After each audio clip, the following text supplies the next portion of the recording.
As leaks for this season started coming out, revealing that it was going to be a heist or spy theme, I didn't really take offense to it that much, because for me, if Fortnite has a formula that they're good at, I'm totally fine with them using it to their advantage in some aspects. However, when it comes to the content and meta balancing of the season, my overall feelings fluctuated a lot throughout its duration, which made for an abnormal season for me. Who the fuck are you?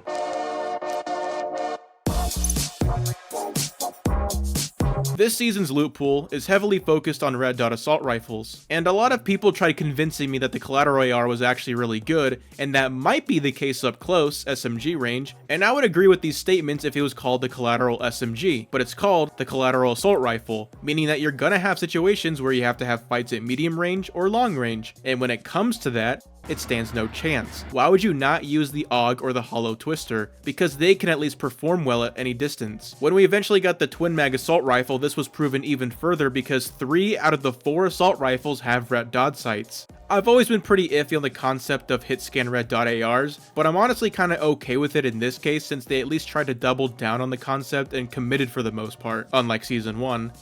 5 fucking shotguns. Alright, the pump and dump was pretty shit at first, but the buff made it decent. The Sentinel still reigns supreme, which is good. The pump should always be the best. The outlaw shotgun is the double barrel shotgun, and during a part of the season I started using it as my main shotgun in preparation for a potential change in the loot pool that could have single-handedly ruined this entire season. This being the Great Vault Scare.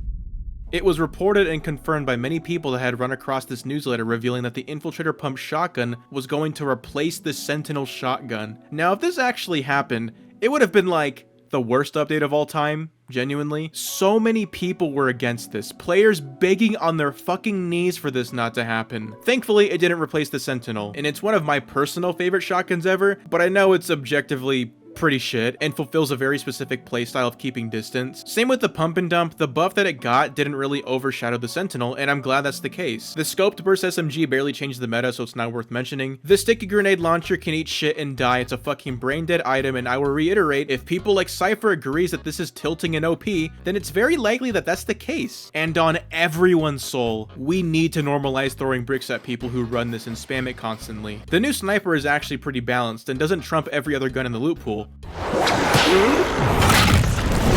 However, the mammoth pistol's in the game, so when it comes to heavy weapons, if you don't use a mammoth pistol over this, you're crazy as shit respectfully. When I heard the news about these new exotics, I was very concerned regarding the explosive mammoth pistol and the hollow twister, but my worries were washed away rather quickly because the exotic mammoth has bullet drop, which literally makes the mythic, or really any other rarity, more viable than this, and the stats of the exotic hollow are basically the same as the green or blue one to compensate for its increasing fire rate, and for the most part these mainly serve the purpose of being unique and quirky rather than being busted as shit, and I'm actually really happy about that. Aside from the rift launcher that acts as a way to cower away from any fight whatsoever, which enables shitty rat behavior, I think these are handled a lot better than the old exotics. However, when it comes to the mythics, that's where I have an issue. You see, they added back the Brutus minigun. Yeah, that thing was fucking cringe during Remix, but whatever. Then they brought back the Midas drum gun, and when I first heard about it, I was like, oh, that's cool. I mean, Midas is back, gold season, it makes sense. I also thought it was going to be the regular hipfire version,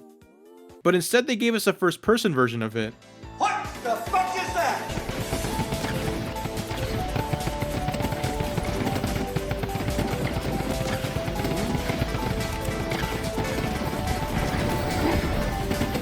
What's stopping you from landing at the black market next to Mass Meadows, killing the 500 people off spawn, opening the chest that used to have a chance at spawning a dilbit, but now has a 100% spawn rate, and buying the mythic drum gun, buying your shotgun, buying your shockwaves, and buying your shields? They eventually made all the exotics random, which I'm a fan of, but it's only random in terms of what pool of exotics will be there. It's also worth noting that the mythics, like the drum gun, weren't affected by this at all. So yes, the mythic drum gun was at the same exact place all season long. I'm not leaving. I'm not fucking leaving!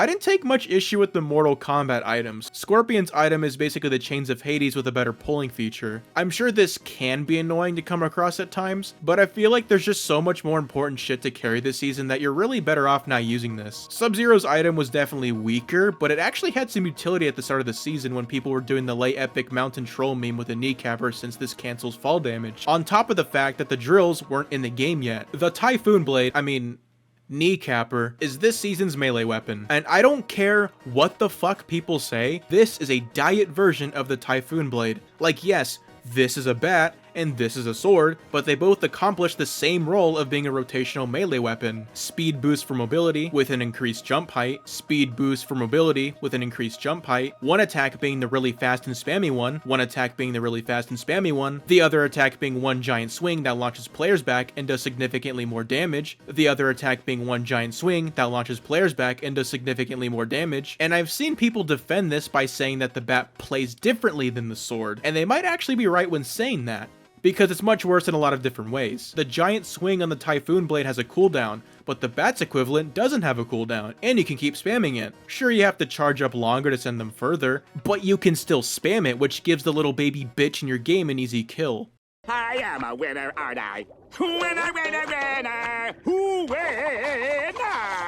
I thought this season was alright during the first 2 weeks, but by week 3, I was getting really tired of this whole song and dance of, me have my opponent chase me up a mountain or high place. Me will lay epic troll him Reddit style because I throw him off mountain like yeet. It's a good meme strat. I love memes and Reddit heckin' chonker. But when they added the drill and exotics, that's when the season started to win me over again. The drill in particular is pretty based because it relieves a lot of the headaches that the bat brings, and the fact that it has other uses like opening vaults faster and mining gold faster. I know that you can say that this is a diet version or a reworked version of the rocket ram, and you'd be right, but I'd honestly rather have a diet version of a balanced traversal item instead of a diet version of a skillless melee weapon that's annoying as fuck.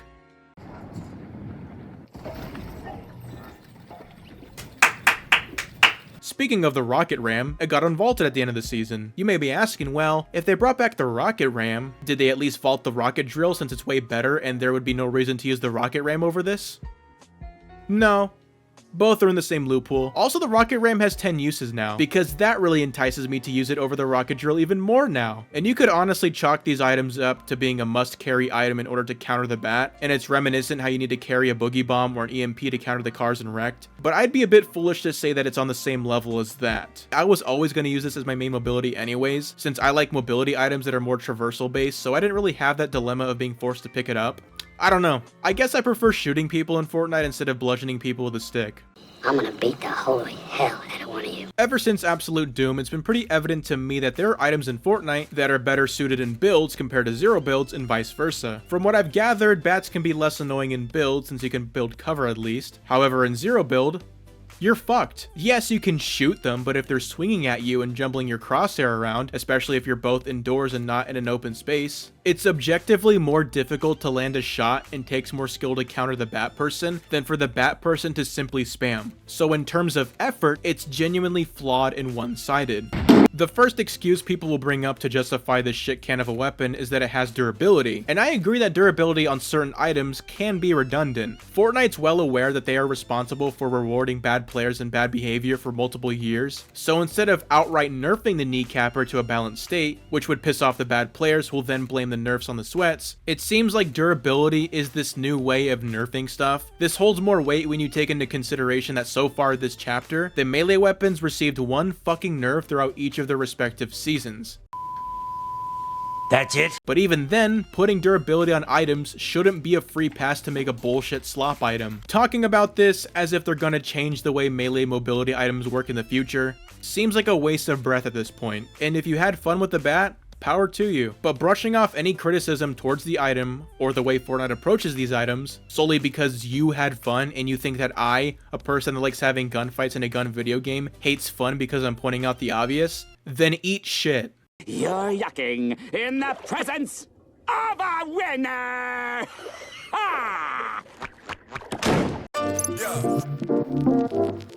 I predicted the death of Twinkle, Terrace, and Bird, so yeah, I guess I'm a fucking prophet. I do understand why some people aren't a huge fan of the map changes, because I guess it takes out some of the color on the map, but personally, I'd rather have better POIs. Outlaw Oasis is a chill little place on the side of the map which can be contested at times, which tends to be really fun. Or it can have like one bot landing in there. There's nothing. Shiny Shafts being a modern take on Shifty Shafts left me soy jacking because Shifty is my favorite chapter 1 POI ever, plus the grind rails makes it way more fun to traverse. Lone Wolf Lair is Lavish Lair, but evil. I don't take much issue with this aside from the actual chore it is to navigate this shit. Given the way Crime City was heavily promoted in the trailers and teasers, I honestly thought Crime City was going to be way bigger, but in reality we got this fucking tiny ass Smurf village. At the same time, I kinda dig it. Really dense POIs that take advantage of the space that's available is a really interesting way to make a POI. There's a lot of cool secret loot rooms scattered around these new POIs that really spices up the map, and I am a huge fan of the Gold Rush water and Gold Rush rocks in this biome. I think it's pretty obvious that this corner of the map's gonna get a revamp next season. Literally nothing goes on over here. So I'm calling it right now,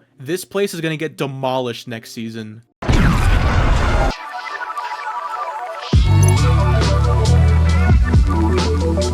My biggest issue with this season is that it's very formulaic. This single Dilbit change altered a lot of the flagship features for this season. The incentive to invest in the season's main mechanic isn't there anymore. Like, the main way to get a guaranteed Dilbit was to open the vaults, whether it be the POI based ones or the train vault. You were essentially rewarded for doing the objective and putting up with the NPCs and the loudest music of all time shattering your eardrums.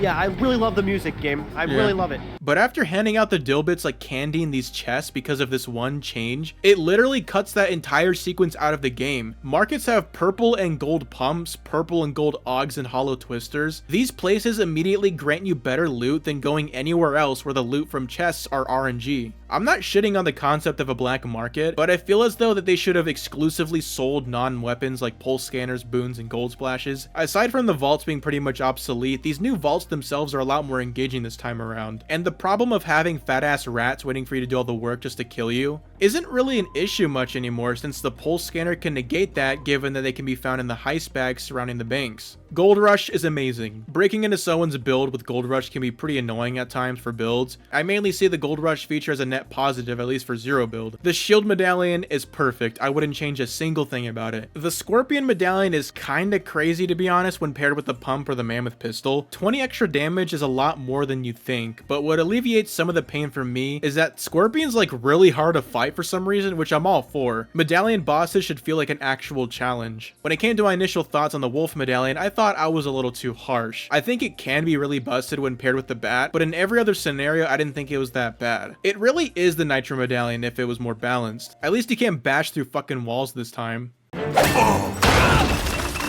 This season is genuinely weird for me when grading it. This season's shotgun loot pool was bloated and overall kind of shit, while the AR loot pool had more options in terms of viability. However, season 1 shotguns were overall better with only one bad shotgun, while the AR loot pool had like zero variety whatsoever. Season 2's annoying bullshit items were in the season at launch for the most part, while season 1's annoying bullshit items were mainly brought in later in the season with the exception of the Typhoon Blade. Season 2 had a lot more things to do and had cooler ideas, but those ideas kind of fall flat in practice, especially when one of those ideas gets waysided because of the Dilbit change, which kind of disappoints me because I wanted this season to end up being a net improvement to season 1, but that's simply not the case. So my final rating for chapter 6 season 2 is a 7.5.